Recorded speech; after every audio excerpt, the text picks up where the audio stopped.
नमस्कार, capital TV देख रहे हैं आप। मैं हूं आपके साथ पूजा। ब्रेकिंग नाउ में बड़ी खबर आपको बता रहे हैं। भारत पाकिस्तान तनाव के बीच पाकिस्तान चौतरफा मार झेल रहा है। जबरदस्त पाकिस्तान में विद्रोह तो है ही, लेकिन बेले ने यह दावा कर दिया है कि उन्होंने बलूचिस्तान पे कब्जा कर लिया है। तस्वीरें आपको दिखा रहे हैं। जबरदस्त विरोध पाकिस्तान की सेना के खिलाफ हुआ है।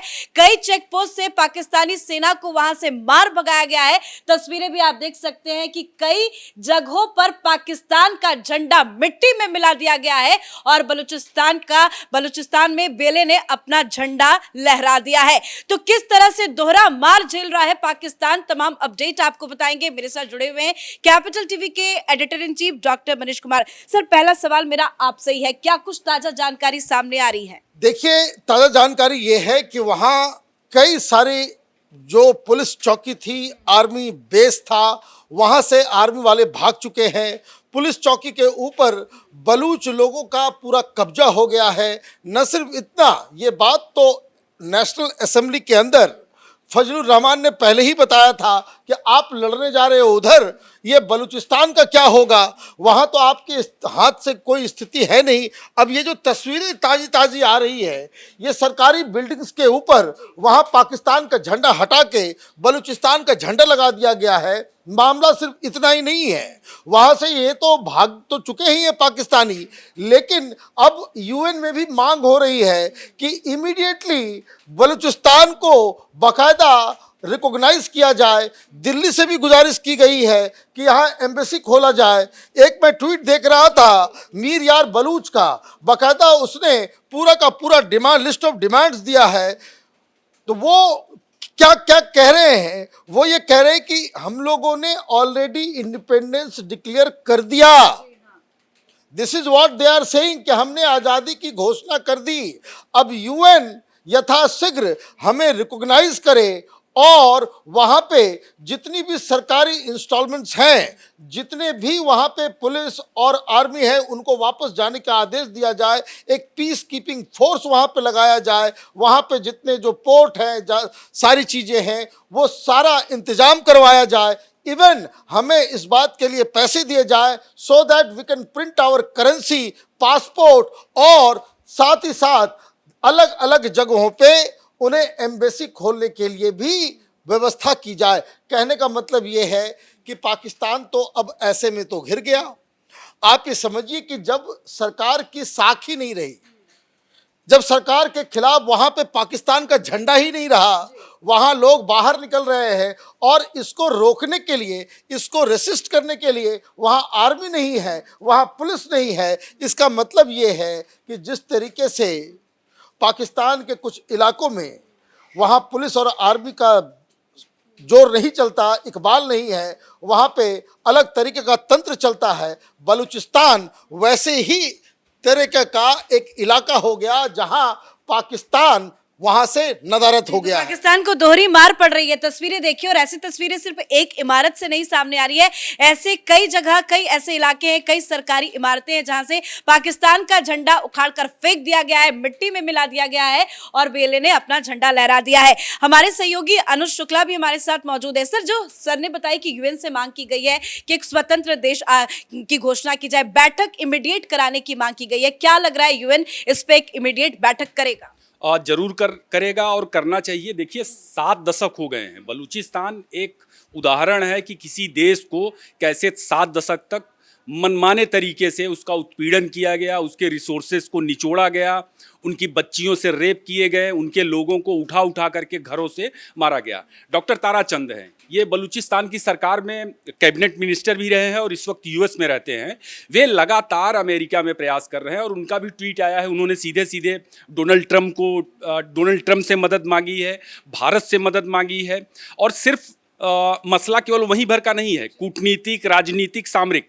जैसे सर ने जिक्र किया, डॉक्टर मनीष सर ने जिक्र किया कि एक बलूचिस्तान के पत्रकार हैं जो कह रहे हैं, उन्होंने हथियार भी मांगे हैं। और बलूचिस्तान में इस वक्त क्वेटा में आप ले लीजिए, क्वेटा में स्ट्रीट फाइट हो रही है। वहाँ की गलियों में और सड़कों में लोग लड़ रहे हैं, और जो पंजाबिस्तान है, जो पंजाबी प्रतिनिधि हैं जिन्होंने बलूचिस्तान को एक उपनिवेश बना करके रखा हुआ था, उनको मार मार के भगा रहे हैं। क्वेटा कराची हाईवे पहले ही पाकिस्तान के नियंत्रण से जा चुका है। वहाँ एक कलात डिस्ट्रिक्ट है, बड़ा जिला है, कलात में पूरी तरह से बलूचों का नियंत्रण हो चुका है। और ताज़ा खबर आज की ये है कि बुगाती एक जगह है बलूचिस्तान की, जहाँ पर प्राकृतिक रूप से गैस और बहुत सारे उनके दुर्लभ खनिज निकलते हैं। वहाँ भी अटैक किया है, गैस कुओं पर अटैक किया है और पूरी तरह से उसे अपने नियंत्रण में ले लिया है। तो कहने की बात नहीं है कि बलूचिस्तान इस वक्त किस कदर किस स्थिति में है, और वहाँ पर आज़ादी की एक घोषणा वहाँ के लोगों ने कर दी है, वहाँ के लोग सड़क पर उतर आए हैं। कुल मिलाकर के उस पर मुहर लगाने की बात है कि अगर भारत उनके लिए, जो वे लगातार कूटनीतिक मदद मांग रहे हैं, भारत से हथियार भी मांग रहे हैं, कि भारत अगर आधिकारिक रूप से कह देगा कि बलूचिस्तान एक स्वतंत्र देश है, तो आज की तारीख में बलूचिस्तान आज़ाद हो चुका है। और आप देखिए ना कि ईरान से जो उनका इन्वॉय आया था, वो असल में इसीलिए आया था कि एक मांडोली करना चाहते थे इस जयशंकर के साथ, और जयशंकर ने उन्हें डांट करके भगा दिया। तो अपने आप खुद से ही इन्होंने स्वतंत्र देश की घोषणा कर दी है, मतलब लड़ाई जबरदस्त चल रही है। हमारे एग्जीक्यूटिव एडिटर राजीव जी भी हमारे साथ मौजूद है। सर, आगे क्या स्थिति समझ में आ रही है? पाकिस्तान तो पहले से ही ध्वस्त हो चुका है, जितने भी पाक आर्मी पोस्ट थे वहां से पाकिस्तानी सेना को खदेड़ कर भगा दिया गया है। अब बीएलए आगे क्या करेगा? देखिए, बीएलए आगे कुछ नहीं करेगा, करना अब पीएम मोदी को है। जो जवाहरलाल नेहरू से लेकर गांधी जी तक ने गलतियां की, ये उन गलतियों को सुधारने के लिए ही लगता है कि पैदा हुए हैं, और वही गलतियां आज भी सुधारेंगे। ये बांग्लादेश की बात अब तक होती है, आज के बाद अब धीरे धीरे बलूचिस्तान की बात होगी कि देखो, पाकिस्तान का एक और टुकड़ा हुआ और वो था बलूचिस्तान। वहां पर ये बलोच पहले से ही आक्रामक रहे हैं, पाकिस्तान की सत्ता नहीं मानते, क्योंकि पाकिस्तान में पंजाब डोमिनेंस चलता है, पंजाबियों की सरकार है, सत्ता है, और इसलिए बलोच किसके ऊपर टारगेट करते हैं? वहां पर पंजाबियों के ऊपर, सिंधियों के ऊपर, यहां तक कि पश्तो के ऊपर भी। ये सारे लोगों को कहते हैं ये आउटसाइडर है, यहां आकर कब्जा किए हुए है। और चीन को जो कई टेंडर दिए जाते रहे हैं, चीनियों के खिलाफ भी बलोचों ने युद्ध छेड़ा है। वो कई सालों से चल रहा है कि चीन को यहां से बाहर करो, क्योंकि पाकिस्तान की सरकार चीन के साथ साठगांठ करती है, बलूचिस्तान के नेचुरल रिसोर्स का इस्तेमाल करती है, और उसके बाद उस नेचुरल रिसोर्स से मिलते जो पैसे हैं पाकिस्तान को, उसका 1% भी बलूचिस्तान में खर्च नहीं होता, बल्कि वो ले जाकर पंजाब में खर्च करता। और ये लोग अय्यासी करता है इस्लामाबाद में रहने वाले ये पॉलिटिकल लीडर और आर्मी के कुछ अधिकारी। तो इसलिए बलोच लिबरेशन आर्मी को जो करना था वो कर रहा है, और साथ ही जो बलोच इंटेलेक्चुअल है वो लोगों को जगा रहे हैं। तो केवल ये बलोच लिबरेशन आर्मी जो है वो हथियारों के बदौलत तो बलूचिस्तान को खाली नहीं करवा सकता, उसमें जन आंदोलन भी चाहिए, जैसे बांग्लादेश में हुआ था। और जन आंदोलन अब धीरे धीरे उभार ले रहा है, हंगामा वहां चल रहा है, भारत सरकार वहां मदद करती है। इसके लिए तो यूएस की भी रिपोर्ट है, पूरी दुनिया में कई रिपोर्ट ऐसी आ चुकी है कि नहीं, बीएलए को मदद भारत से मिलती है, बीएलए को मदद अफगानिस्तान से भी मिलती है, बीएलए को पैदा रूस ने किया है। तो ये सारे जो परसेप्शन अभी तक चलते रहे हैं, उसमें ऐसा नहीं है कि कोई सच्चाई नहीं है, लेकिन फिर भी अभी का मौका कैसा है?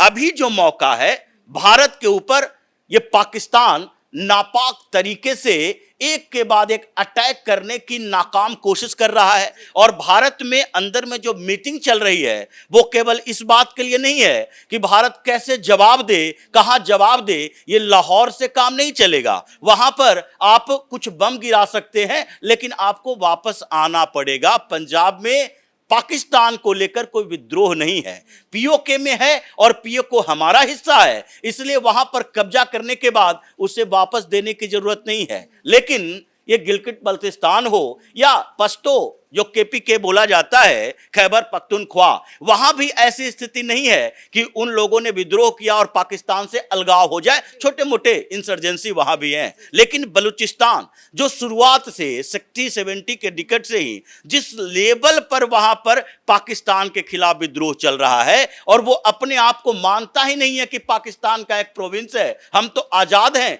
जबरदस्ती पाकिस्तान ने कब्जा कर रखा है। तो वहां अगर भारतीय सेना घुसेगी, अगर वहां पाकिस्तान भागेगा, तो फिर कमान किसको दिया जाए, इसका सवाल उठेगा। और तब यूएन जैसे एजेंसियों की एंट्री होगी, और तब ये पूरी दुनिया में कौन बलूचिस्तान के साथ खड़ा है जो उसको देश का दर्जा दे सकता है, मान्यता दे सकता है, अपने यहां एम्बेसी खुलवा सकता है, वो बाद में निर्धारित होगा। लेकिन हिंदुस्तान के अंदर जो मीटिंग चल रहे हैं, चाहे अमित शाह कर रहे हो या दिल्ली में एक एम्बेसी खुलवाने की भी मांग की गई है। बिल्कुल, वो तो की ही जाएगी, क्योंकि भारत वो देश है जो पहले बांग्लादेश को मान्यता दिया, अब बलूचिस्तान को ही मान्यता देगा। तो यहां जो मीटिंग चल रही है उसी में इस बात की चर्चा है कि अभी इधर उधर की बात मत करो, अभी सीधे बलूचिस्तान की बात करो, सिंध से होते हुए भी घुसो और उधर अरब सागर से होते हुए भी घुसो, क्योंकि बलूचिस्तान का जो क्षेत्र अफगानिस्तान और ईरान के बॉर्डर पर है, तो अफगानिस्तान का बॉर्डर वाला इलाका सबसे ज्यादा असुरक्षित पाकिस्तान के लिए है। वहां से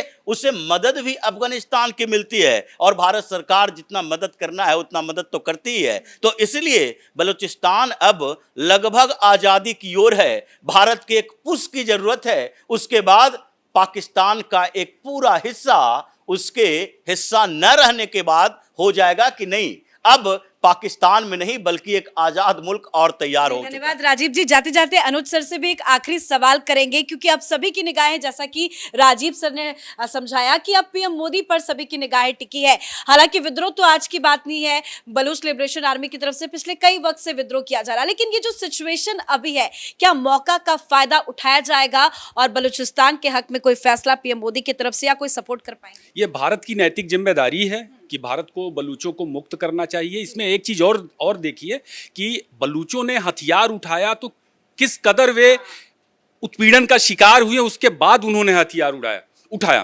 बलूचिस्तान में अगर देखेंगे तो कलात स्टेट जो था वो ब्रिटिश दौर में भी वो एक आज़ाद मुल्क था, और उन्होंने ये फैसला किया था कि हम किसी के साथ नहीं जाएंगे। उन्होंने एक ऑफर भारत के लिए दिया था कि हम भारत के साथ जाएंगे, लेकिन यहाँ पर वो हैदराबाद निज़ाम और गंगा जमुनी तहजीब के चक्कर में वो सारी चीज़ें नहीं करी गई। तो उन्होंने बोला था कि नहीं, हम स्वतंत्र रहेंगे। बाद में क्या हुआ, जिन्ना ने भी बोला कि नहीं, हम आपको स्वतंत्र ही रखेंगे। और जैसे ही पार्टीशन हो गया, पार्टीशन की प्रक्रिया पूरी हो गई, जिन्ना ने अटैक किया, जैसे उसने अटैक किया था जम्मू कश्मीर पर, और हमारे कश्मीर का एक हिस्सा लिया था। तो ये भारत की जिम्मेदारी बनती है, और जिम्मेदारी सिर्फ इसलिए नहीं, मानवता के लिहाज से जिम्मेदारी बनती है।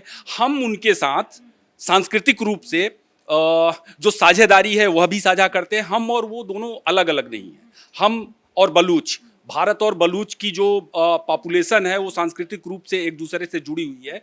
और अगर आप जाएंगे पौराणिक चीज़ों में जाएंगे, ऐतिहासिक चीज़ों में जाएंगे और अपने नेस्टर्स की जड़ों को तलाशेंगे, तो आपको बलूचिस्तान के साथ गहरे संबंध मिलते हैं। हमारे 52 शक्तिपीठों में से एक हिंगलाज माता का मंदिर बलूचिस्तान में है, और बलूच मतलब पाकिस्तानी नहीं है, वे पाकिस्तान से बिल्कुल अलग हैं। तो मुझे लगता है कि भारत को करना चाहिए, और ये मानवता के लिए जरूरी है। बहुत बहुत धन्यवाद सर आपका। तो देखना होगा कि क्या फैसला लिया जाता है, लेकिन समय बहुत महत्वपूर्ण है, क्योंकि विद्रोह की शुरुआत आज की नहीं है, विद्रोह तो काफी वक्त से चल रहा है। लेकिन जब से ये पहलगाम अटैक हुआ, उसके बाद भारत और पाकिस्तान के रिश्ते जो है वो तनावपूर्ण स्थिति में पहुंच गए हैं। ऐसे में अब बेले की तरफ से भी विरोध जबरदस्त बढ़ता जा रहा है, और बेले ने तो अब ये दावा भी कर दिया है कि उसने बलूचिस्तान पर कब्जा कर लिया है। हालांकि यूएन से गुहार लगाई गई है कि एक मीटिंग बुलाई जाए, इस पर ऑफिशियली मोहर लगे। अब देखना होगा कि आगे इस पे क्या फैसला लिया जा सकता है, लेकिन चारों तरफ से पाकिस्तान बुरी तरह से फंस चुका है। इस बड़ी खबर में मेरे साथ फिलहाल इतना ही। कैमरा पर्सन अशोक के साथ मैं पूजा, कैपिटल टीवी।